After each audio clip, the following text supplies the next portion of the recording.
दूसरा ये दसो कि तुहाडे कोल भी इतलात है ने बड़े बाखबर आदमी हो तुसी कि सिंध काबीना का जो इजलास होया कनक के बारे उहदे भी ये गल हुई कि कनक घट है।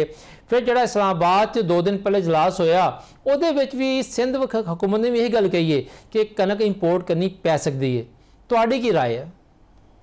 बिस्मिल्लाहिर्रहमानिर्रहीम। रज़वान साहब, मेरी शुरू दिन तो ही रहे, मेरा ख्याल है अप्रैल जान के, क्योंकि असा कारोबारी आदमी हाँ, फ्लोर मिल इंडस्ट्री है, असा पूरे पाकिस्तान में देखते हैं कि साढ़े को कणक कितनी पैदा हुई है। इस तरह ही हुकूमत के जोड़े अदारे आ वो काफ़ी महकमे जोड़े इन चीज़ों को देखते हैं, उन्होंने स्ट्रिक्टली होना चाहिए कि देखन अपनी कणक की एवरेज कितनी है, वो पूरी रिपोर्ट एक मरतब कर पूरे पाकिस्तान वास्ते। नेशनल फूड सिक्योरिटी जी है इस वास्ते आ ताकि सानू इन टाइम पता चले कि कणक सानू इंपोर्ट ना करनी पवे, क्योंकि अज सानू जाग आ गई है, बहुत लेट आई है कि कणक साढ़े को एवरेज घट आ। देखो साढ़े को कोई सर्वे मौजूद नहीं होंदा, असां ते एक बड़ी बड़ी मोटी मोटी चीज़ां नोट करते हैं, पर एकड़ कणक कितनी घट हुई है, इस दफा पर एकड़ 6 तो 7 मन कणक घट आ, ਲੱਖਾਂ ਏਕੜ ਜਿਹੜੀ ਆ ਉਹ ਕਣਕ ਪੈਦਾ ਹੁੰਦੀ ਆ। ਦੇਖ ਲਓ ਐਵਰੇਜ ਕਿੱਥੇ ਜਾਂਦੀ ਆ। ਅਸਾਂ ਤਕਰੀਬਨ ਅਪ੍ਰੈਲ ਦੇ ਐਂਡ ਤੇ ਆਣ ਕੇ ਕਹਿ ਰਹੇ ਹਾਂ ਕਿ ਕਣਕ ਜਿਹੜੀ ਆ ਉਹ ਜ਼ਰੂਰੀ ਆ ਇੰਪੋਰਟ ਕਰਨੀ ਪੈਣੀ ਆ ਸਾਨੂੰ, ਲੇਕਿਨ ਹੁਣ ਗਵਰਨਮੈਂਟ ਸਾਡੀ ਸਿੰਧ ਦੀ, ਬਲੋਚਿਸਤਾਨ, KPK, ਪੰਜਾਬ ਤੇ ਸ਼ਾਇਦ ਨਹੀਂ ਕਹਿੰਦਾ, ਪੰਜਾਬ ਨੇ ਜਿੰਨੀਆਂ ਪਾਬੰਦੀਆਂ ਲਾਈਆਂ ਸਾਡੇ ਤੇ ਪੂਰੇ ਪਾਕਿਸਤਾਨ ਤੇ, ਸਭ ਤੋਂ ਬੜੀ ਵਜ੍ਹਾ ਹੀ ਇਹ ਬਣੀ ਆ कि पाबंदियां लाने की वजह तो शॉर्टफॉल तो नहीं होया, लेकिन एक कीमत कणक की बहुत हाई फाई हो गई, जितों के आटे की भी कीमत बढ़ गई। गौरमेंट भी इस पर एक्शन लै रही है।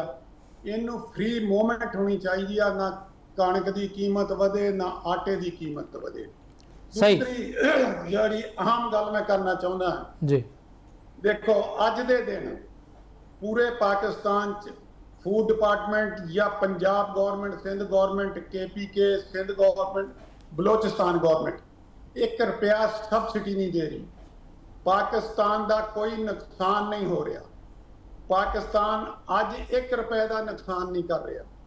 सबसिडी नुकसान आ, तुहानू भी पता मैनू भी पता, अरबा रुपया की सबसिडी दे के वो किसी के काम नहीं आती।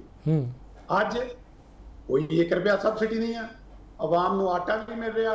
किसी आवाम ने, किसी एक बंदे ने एप्लीकेशन दी है कि सानू आटा नहीं मिल रहा या आटा महंगा मिल रहा, एक पाकिस्तान का फायदा हो रहा, एक आम आदमी का फायदा हो रहा, उन्होंने आटा उसकी दलील से मिल रहा और पाकिस्तान की सबसिडी नहीं जा रही। सब तो पहले तो इनू प्राइवेट कर देना चाहिए, सबसिडी खत्म करनी चाहिए ताकि एक आम आदमी को हर जगह पर आटा मिले। जी सबसिडी देनी है, अगर खुदा ना खासा गवर्नमेंट कहती है कि सबसिडी देनी है, वो डायरैक्टली जिमीदार को दी जाए। जोड़ा किसान आ साड़ी रीढ़ की हड्डी आ, पाकिस्तान की मैशत जी रीढ़ की हड्डी आ, ताकि उन्होंने डायरैक्टली फायदा हो।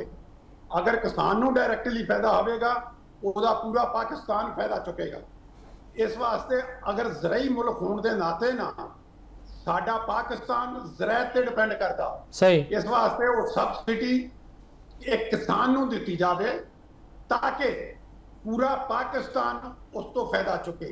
जी सबसिडी कणक दी जाती है या होर महकमे दी जाती है वो ज़ाया होंदी है।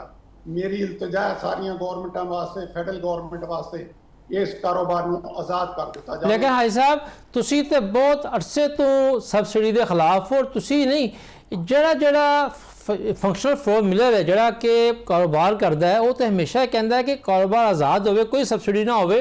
हुकूमत ने अगर सबसिडी देनी है तो जिस तुम किसान को दो या गरीब को दो, कैश सबसिडी अकाउंट च पाओ, इन्ने प्रोग्राम ने। लेकिन तुहाडी ही बरादरी जी पूरे पाकिस्तान की है जिहदे मिलना हुण बंद ने 600-700 कोटे वाली मिलना, वो अज भी चाहदियां ने कि सबसिडी का निज़ाम भी रहे। वो अपने अच्छा हुण एक बड़ी तनकीद होंदी है जी कि अगर कोई इश्तहार छपदा है मुहिबे वतन फ्लोर मिलदा, तो हाजी साहब तुसी भी क्या तुसी मुहिबे वतन नहीं हो? क्या साढ़े जो दोस्त ने ग्रुप लीडर आसिम रज़ा साहब वो मुहिबे वतन नहीं है? लियाकत अली खान साहब जो पूरे पाकिस्तान के मरकज़ी रहनुमा ने क्या वो मुहिबे वतन नहीं? बदरुद्दीन काकड़ साहब, बाकी लोग ये सारे मुहिबे वतन नहीं है। तो आडी इंडस्ट्री दे विच ਜਿਹੜਾ ਇੱਕ ਅਨਸਰ ਹੈ ਕਿ ਕੋਟਾ ਦੁਬਾਰਾ ਬਹਾਲ ਹੋਵੇ, ਉਹਨੂੰ ਤੁਸੀਂ ਲੋਕ ਸਮਝਾਉਂਦੇ ਕਿਉਂ ਨਹੀਂ ਹੋ? देखो जिन्हें रहनमाना तुसा ना लिया सारे अन बोल्ड है इंशाल्लाह। असां 14 तारीख नहीं 15 तारीख 15 जुलाई ਨੂੰ ਇੱਥੇ ਕਰਾਚੀ ਪ੍ਰੈਸ ਕਾਨਫਰੰਸ ਕਰ ਰਹੇ ਹਾਂ, ਉਹਦੇ ਸਾਰੀਆਂ ਚੀਜ਼ਾਂ ਉਜਾਗਰ ਕਰਾਂਗੇ। ਸਹੀ। ਅਲਹਮਦੁਲਿਲਾ ਜਿਹੜੀ ਇੰਡਸਟਰੀ ਬੰਦ ਆ ਉਹਨੂੰ ਚਲਾਉਣ ਵਾਸਤੇ ਇੱਕ ਤਰੀਕਾਕਾਰ ਆ ਸਾਡੇ। ਮੈਂ ਫਿਰ ਬਾਰ-ਬਾਰ ਕਹਿ ਰਿਹਾ ਇਹਨੂੰ ਫ੍ਰੀ ਮੂਵਮੈਂਟ ਇੰਪੋਰਟ ਐਕਸਪੋਰਟ ਇਜਾਜ਼ਤ ਦਿੱਤੀ ਜਾਵੇ ਤਾਂ ਕਿ ਪਾਕਿਸਤਾਨ ਦਾ ਫਾਇਦਾ ਹੋਵੇ। ਅਗਰ ਕਣਕ ਸਾਡੇ ਕੋਲ ਸਰਪਲਸ ਹੈ, ਅਸਾਂ ਉਹਦੀ ਵੀਟ ਪ੍ਰੋਡਕਟ ਬਣਾ ਕੇ ਉਹਨੂੰ ਐਕਸਪੋਰਟ ਕਰੀਏ। ਅਗਰ ਖੁਦਾ ਨਾ ਖਾਸਾ ਜਿਸ ਤਰ੍ਹਾਂ ਹੁਣ ਵੀਟ ਸ਼ਾਰਟ ਆ, ਅਸਾਂ ਵੀਟ ਮੰਗਵਾ ਕੇ ਵੀ ਉਸ ਦੀ ਪ੍ਰੋਡਕਟ ਬਣਾ ਕੇ ਉਹਨੂੰ ਐਕਸਪੋਰਟ ਕਰ ਸਕੀਏ। ਸਹੀ। ਜਿਹੜੀ ਇੰਡਸਟਰੀ ਨੂੰ ਤੁਸੀਂ ਇੰਡੀਕੇਟ ਕੀਤਾ ਕਿ ਬੰਦ ਆ, ਅਲਹਮਦੁਲਿਲਾ ਉਹ ਵੀ ਚੱਲ ਪੈਗੀ, ਉਹ ਵੀ ਮੇਰੇ ਭਰਾ ਵੀਰ ਖੁਸ਼ ਹੋਣਗੇ। ਸਬਸਿਡੀ ਮੈਂ ਇੱਕ ਪਾਕਿਸਤਾਨੀ ਹੋਣ ਦੇ ਨਾਤੇ ਨਾ ਕਹਿ ਰਿਹਾ, ਜਦੋਂ ਪਾਕਿਸਤਾਨ ਦਾ ਨੁਕਸਾਨ ਆ ਤੇ ਮੇਰਾ ਵੀ ਨੁਕਸਾਨ ਆ, ਇੱਕ ਆਮ ਆਦਮੀ ਦਾ ਵੀ ਨੁਕਸਾਨ ਆ, ਗਵਰਨਮੈਂਟ ਦਾ ਬਹੁਤ ਬੜਾ ਨੁਕਸਾਨ ਆ। ਜਿਸ ਤਰ੍ਹਾਂ ਗਵਰਨਮੈਂਟ ਕਹਿ ਰਹੀ ਹੈ ਜੀ ਅਸਾਂ 85 ਅਰਬ ਰੁਪਏ ਦੀ ਸਬਸਿਡੀ ਦੇਤੀ ਹੈ, ਖੁਦਾ ਦਾ ਨਾ ਹੀ ਹੋ 85 ਅਰਬ ਰੁਪਇਆ ਯੂਨੀਵਰਸਿਟੀ ਹਸਪੀਟਲ ਬਣਾਤੇ ਜਾਣ, ਨਜ਼ਰ ਆਉਣ ਕਿ ਅਸਾਂ ਕੁਝ ਪਾਕਿਸਤਾਨ 'ਚ ਕੰਮ ਕੀਤਾ, ਉਹ ਗਵਰਨਮੈਂਟ ਨਜ਼ਰ ਆਉਣ। ਸਹੀ। ਲੇਕਿਨ ਕਣਕ ਦਾ ਆਟੇ ਦਾ ਇੱਕ ਸਿਆਸੀ ਇਸ਼ੂ ਬਣਾਤਾ ਗਿਆ, ਜਿਹੜਾ ਕਿ ਸਿਆਸੀ ਇਸ਼ੂ ਨਹੀਂ ਹੋਣਾ ਚਾਹੀਦਾ। ਆਮ ਆਦਮੀ ਦੀ ਫੇਵਰ ਜਿਹੜੀ ਹੋਣੀ ਚਾਹੀਦੀ ਆ, ਉਹਦੇ 'ਚ ਕਾਨੂੰਨ ਐਸੇ ਹੋਣੇ ਚਾਹੀਦੇ ਆ ਕਿ ਗਰੀਬ ਆਦਮੀ ਦੀ ਫੇਵਰ। ਅੱਜ ਪਾਕਿਸਤਾਨ ਦੀ ਆਵਾਮ ਜਿਹੜੀ ਗਰੀਬ ਆਵਾਮ ਉਹ ਆਟਾ ਖਾ ਕੇ ਦਸਾਉਂਦੀ ਆ, ਅਗਰ ਆਟਾ ਹੀ ਦਸਤਿਆਬ ਨਾ ਹੋਵੇ ਔਰ ਦੂਸਰਾ ਉਹਨਾਂ ਨੂੰ ਕਿੱਲਤ ਪੈਦਾ ਹੋਵੇ, ਇਹ ਅੱਛੀ ਗੱਲ ਨਹੀਂ ਹੈ। ਜਿਹੜਾ ਤਰੀਕਾਕਾਰ ਅਸਾਂ ਕਹਿੰਦੇ ਆ ਜਾਂ ਤਾਂ ਡਿਨਾਈ ਕਰਨ, ਉਹਨੂੰ ਕਹਿਣ ਕੇ ਗਲਤ ਆ, ਫਿਰ ਅਸਾਂ ਉਹਨਾਂ ਦੇ ਸਾਹਮਣੇ ਅਗਰ ਅਸਾਂ ਕਹਿ ਰਹੇ ਕਿ ਤਰੀਕਾਕਾਰ ਸਹੀ ਆ, ਉਹ ਕਾਨੂੰਨ ਬਣਾਉਣ, ਇੰਪਲੀਮੈਂਟ ਕਰਾਉਣ। ਉਸੇ ਅਲਹਮਦੁਲਿਲਾ ਦੇਖਣਾ ਪਾਕਿਸਤਾਨ ਦੀ ਜ਼ਰਾਅਤ ਵੀ ਹੈ ਇਨਸ਼ਾਅੱਲਾ ਗਰੋਥ ਕਰੇਗੀ, ਪਾਕਿਸਤਾਨ ਦੀ ਆਵਾਮ ਨੂੰ ਆਟਾ ਵੀ ਸਸਤਾ। ਸਹੀ। ਹਾਈ ਸਾਹਿਬ, ਕੋਈ 1.5 ਸਾਲ ਪਹਿਲੇ ਵਫਾਕੀ ਹੁਕੂਮਤ ਨੇ ਇੱਕ ਪ੍ਰੋਗਰਾਮ ਦੇ ਉੱਤੇ ਮੁਸ਼ਾਵਰਤ ਸ਼ੁਰੂ ਕੀਤੀ ਸੀਗੀ ਕਿ ਜਨਾਬ ਅਲੀ ਜਿਹੜਾ ਕਣਕ ਸੈਕਟਰ ਹੈ, ਗੰਦਮ ਨੂੰ ਡੀਰੈਗੂਲੇਟ ਕਰਤਾ ਜਾਵੇ, ਨਾ ਕੋਈ ਵਫਾਕੀ ਜਾਂ ਸੂਬਾਈ ਹੁਕੂਮਤ ਨਾ ਖਰੀਦੇ ਨਾ ਵੇਚੇ, ਸਿਰਫ ਜਿਹੜੇ ਸਟੱਡੀ ਸਟਾਕ ਹੈ, ਹਿਫਾਜ਼ਤੀ ਜਿਹੜੇ ਜ਼ਖਾਇਰ ਹੁੰਦੇ ਨੇ ਮੁਲਕ ਦੀ ਫੂਡ ਸਿਕਿਉਰਿਟੀ ਵਾਸਤੇ, ਉਹ ਰੱਖੇ ਜਾਣ ਔਰ ਸਾਲ 2 ਸਾਲ ਬਾਅਦ ਉਹਨਾਂ ਨੂੰ ਰੋਲ ਓਵਰ ਕਰਕੇ ਫਰੈਸ਼ ਕਰ ਲਿਆ ਜਾਵੇ। ਲੇਕਿਨ ਫਿਰ ਬਾਅਦ ਦੇ ਵਿੱਚ ਉਹ ਡੀਰੈਗੂਲੇਸ਼ਨ ਜਿਹੜੀ ਹੈ ਉਹਦਾ ਕੰਮ ਰੁਕ ਗਿਆ। ਕੁਝ ਲੋਕ ਕਹਿੰਦੇ ਨੇ ਕਿ ਸ਼ਾਇਦ ਸਿੰਧ ਔਰ ਪੰਜਾਬ ਹੁਕੂਮਤ ਨੂੰ ਡੀਰੈਗੂਲੇਟ ਕਰਨ ਦੇ ਇਤਰਾਜ਼ ਸੀਗਾ। ਤੁਹਾਡੇ ਕੋਲ ਕੀ ਖਬਰ ਹੈ? ਦੇਖੋ ਜੀ, ਮੈਂ ਗਵਰਨਮੈਂਟ ਦਾ ਤਾਂ ਕੁਝ ਕਹਿ ਨਹੀਂ ਸਕਦਾ, ਸਾਡਾ ਮੌਕਫ ਹੋਈ ਆ ਇਹਨੂੰ ਫ੍ਰੀ ਮੂਵਮੈਂਟ ਫ੍ਰੀ ਕਰਤਾ ਜਾਵੇ, ਗਵਰਨਮੈਂਟ ਦਾ ਕੋਈ ਇਹ 'ਚ ਅਮਲ ਦਖਲ ਨਾ। ਮੈਂ ਇੱਕ ਛੋਟੀ ਜਿਹੀ ਅਰਜ਼ ਕਰਨ ਲੱਗਾ ਜੀ, ਜਿਸ ਕਾਰੋਬਾਰ 'ਚ ਗਵਰਨਮੈਂਟ ਦਾ ਅਮਲ ਦਖਲ ਆ, ਮੈਨੂੰ ਸਵਾਲ ਦਾ ਜਵਾਬ ਦੇ ਦਿਓ ਕਿ ਉਹ ਕਾਰੋਬਾਰ ਨੇ ਕਦੀ ਗਰੋਥ ਕੀਤੀ ਹੈ? ਕਦੇ ਨਹੀਂ। ਕਿਆ ਸਟੀਲ ਮਿਲ ਗਰੋਥ ਕਰ ਗਈ? ਪੀਆਈਏ ਗਰੋਥ ਕਰ ਗਈ? ਰੇਲਵੇ ਗਰੋਥ ਕਰ ਗਈ? ਅਰਬਾਂ ਰੁਪਿਆਂ ਦੀ ਸਬਸਿਡੀ ਫੂਡ ਡਿਪਾਰਟਮੈਂਟ ਜਿਹੜਾ ਦੇ ਰਿਹਾ ਸਿੰਧ ਗਵਰਨਮੈਂਟ ਜਾਂ ਪੰਜਾਬ ਗਵਰਨਮੈਂਟ, ਮੈਂ ਉਹਨੂੰ ਜ਼ਾਇਆ ਸਮਝਦਾ। ਮੈਂ ਇੱਕ ਪਾਕਿਸਤਾਨੀ ਹੋਣ ਦੇ ਨਾਤੇ ਨਾਲ ਉਹਨੂੰ ਜ਼ਾਇਆ ਸਮਝਦਾ। ਇਹ ਸਬਸਿਡੀ ਸਾਡੇ ਕਿਸਾਨ ਨੂੰ ਦਿੱਤੀ ਜਾਵੇ, ਸਾਡੇ ਕਿਸਾਨ ਉਹਨਾਂ ਨੂੰ ਅਵੇਅਰਨੈਸ ਦਿੱਤੀ ਜਾਵੇ। ਜਿਹੜੀ ਅੱਜ 30 ਤੋਂ 35 ਮਣ ਕਣਕ ਆ ਰਹੀ ਹੈ ਐਵਰੇਜ, ਇਹਨੂੰ 50 ਤੋਂ 60 ਮਣ ਲੈ ਕੇ ਜਾਇਆ ਜਾਵੇ ਤਾਂ ਕਿ ਅਸਾਂ ਇਸ ਪਾਕਿਸਤਾਨ ਦਾ ਫਾਇਦਾ ਕਰ ਸਕੀਏ, ਪਾਕਿਸਤਾਨ ਦੀ ਇੰਡਸਟਰੀ ਚਲਾ ਸਕੀਏ, ਪਾਕਿਸਤਾਨ ਦੀ ਵੀਟ ਪ੍ਰੋਡਕਟ ਬਣਾ ਕੇ ਇਹਨੂੰ ਐਕਸਪੋਰਟ ਕਰ ਸਕੀਏ। ਇਹ ਇਸ ਦਾ ਹੱਲ ਹੈ, ਇਸ ਤੋਂ ਇਲਾਵਾ ਕੋਈ ਹੱਲ ਨਹੀਂ ਹੈ। ਦੇਖੋ, ਪਹਿਲੇ ਗਵਰਨਮੈਂਟ ਦੇ ਅੰਡਰ ਰਾਈਸ ਆਪਰੇਸ਼ਨ ਖਤਮ ਹੋ ਗਈ, ਅਲਹਮਦੁਲਿਲਾ ਰਾਈਸ ਦੀ ਅੱਜ ਪ੍ਰੋਬਲਮ ਹੈ, ਕੋਈ ਪ੍ਰੋਬਲਮ ਨਹੀਂ ਹੈ, ਬਹੁਤ ਅੱਛਾ ਐਕਸਪੋਰਟ ਹੋ ਰਿਹਾ, ਪਾਕਿਸਤਾਨ ਗਰੋਥ ਕਰ ਰਿਹਾ ਐਕਸਪੋਰਟ ਕਰਕੇ। ਇਸੇ ਤਰ੍ਹਾਂ ਹੀ ਕਣਕ ਔਰ ਆਟੇ ਨੂੰ ਹੋਣਾ ਚਾਹੀਦਾ। ਸਹੀ।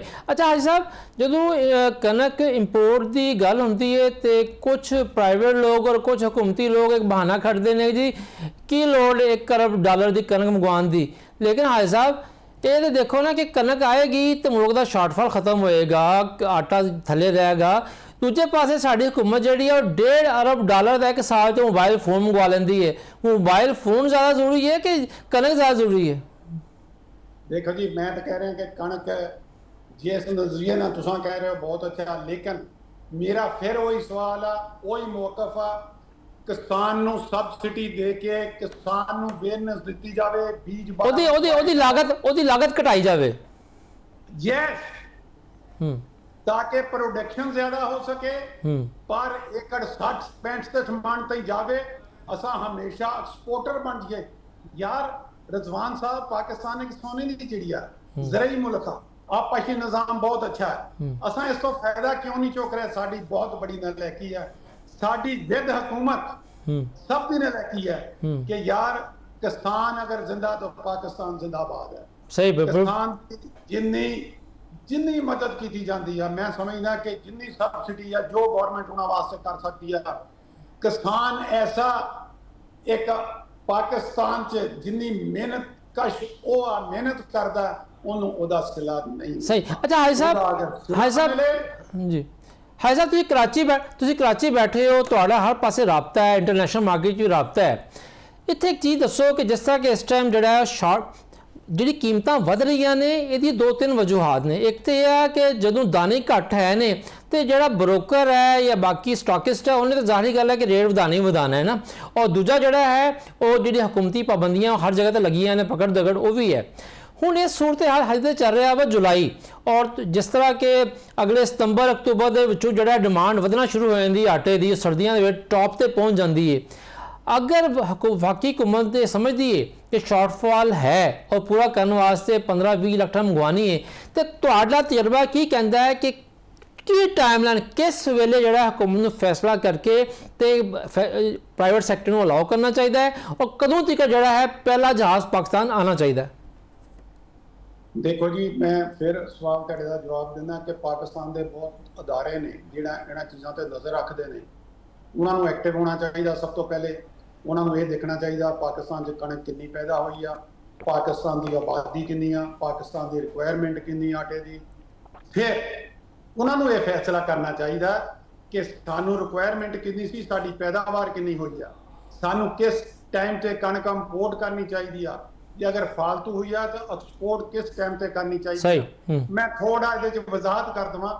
देखो कराची की एक बहुत बड़ी आबादी है चूंकि मैं कराची बैठा मैं थोड़े से तहफात है मैंने जी कराची की एक बहुत बड़ी आबादी है कराची की 3 करोड़ तो प्लस आबादी है सही और कराची की कम से कम 200 किलोमीटर तक कणक पैदावार नहीं कराची के अगे समुंदर है सही है इथों स्मगल नहीं हो सकती कणक किते नहीं जा सकती। मेरी फेडरल गवर्नमेंट सूबाई government Sindh food department Sindh मेरी इल्तजा है एक कबीना ने साड़ी ने बहुत अच्छा फैसला किया 3 साल पहले कि कम से कम फ्लोर मिल इंडस्ट्री को 3 महीने का स्टाक होना चाहिए। सही है और उसका फायदा इस तरह होया कि 2-3 मरतबा ऐसा इशू आया कि कराची च साढ़े पीछे महकमे लग गए कि कणक है मिला है ठीक है तो मर्द ये जंग का मसला बनया उस जान के साढ़े को पूछ गए थोड़ी कि कणक है मिलों असा क्या इंशाअल्लाह असा पूरे मिलों कणक। फिर एक नहर का मसला आया सिंध च हड़ताल हुई बहुत बड़ी फिर साढ़े को महकमे आ गए कणक है असा क्या जी कणक है इंशाअल्लाह कराची च क्राइसिस नहीं होने देंगे। कराची च खास कर कणक कम से कम 3 महीने का स्टाक फ्लोर मिल इंडस्ट्री को होना चाहिए। बिल्कुल सही कह रहे हो भाई साहब और तुहाडे वर्गा सियाना आदमी तजर्बाकार आदमी जिहदी जिंदगी का वड्डा हिस्सा जिहड़ा है फ्लोर बिल्डिंग इंडस्ट्री ਨਾਲ गुजरिया है ਉਹਦੀ ਗੱਲਾਂ ਜਿਹੜੀਆਂ ਹੁੰਦੀਆਂ ਤਜਰਬੇ ਦੀ ਗੱਲਾਂ ਹੁੰਦੀਆਂ ਨੇ। ਹਾਈ ਯੂਸਫ ਸਾਹਿਬ ਤੁਹਾਡਾ ਬਹੁਤ ਸ਼ੁਕਰੀਆ